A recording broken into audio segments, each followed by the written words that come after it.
Olá, tudo bem? No vídeo de hoje, você vai aprender os números de 0 a 100 em português. Este é o primeiro vídeo de uma série de vídeos de português básico. Portanto, lembre-se de ativar as legendas para você entender todas as explicações. Vamos começar?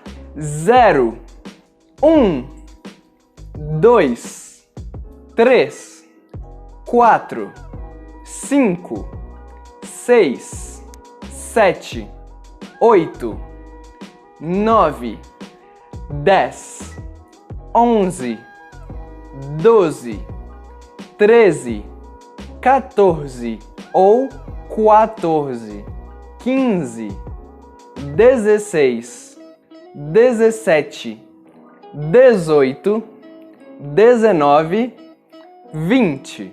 Aqui eu preciso fazer uma observação. Os números 1 e 2 possuem masculino e feminino. Portanto, podemos falar um masculino ou uma feminino. 2 masculino, 2 feminino. Por exemplo, podemos dizer um carro, 2 carros. Uma casa, 2 casas. Uma outra observação que eu preciso fazer é sobre o número 6. Quando o número 6 está dentro de uma sequência de outros números, nós damos um nome diferente para ele. Nós chamamos ele de meia. Por exemplo, nesse número de telefone, nós falamos 3361 2916. Isso acontece porque quando falamos muitos números juntos, é muito fácil se confundir entre 3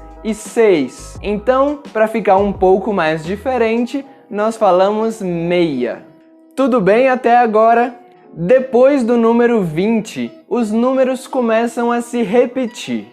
Tudo o que você precisa fazer é primeiro colocar a dezena, depois a palavra e depois o número das unidades. Portanto, nós falamos 21, 22 e assim sucessivamente até o 29. Portanto, agora nós só precisamos saber quais são os nomes das dezenas. Nós temos 30, 40, 50, 60, 70, 80 e 90.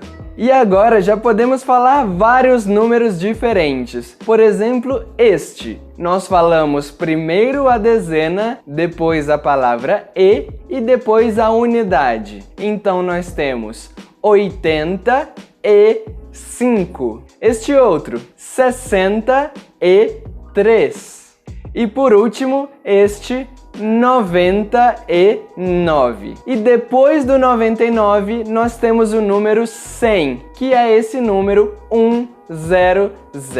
Muito simples, né? Então por hoje é só. Espero que esse vídeo tenha sido útil e se você gostou, clica no like para me ajudar a fazer mais vídeos como esse. E não esquece de se inscrever no canal para você não perder os próximos vídeos. Aqui na tela eu vou deixar mais 2 vídeos para você continuar aprendendo português.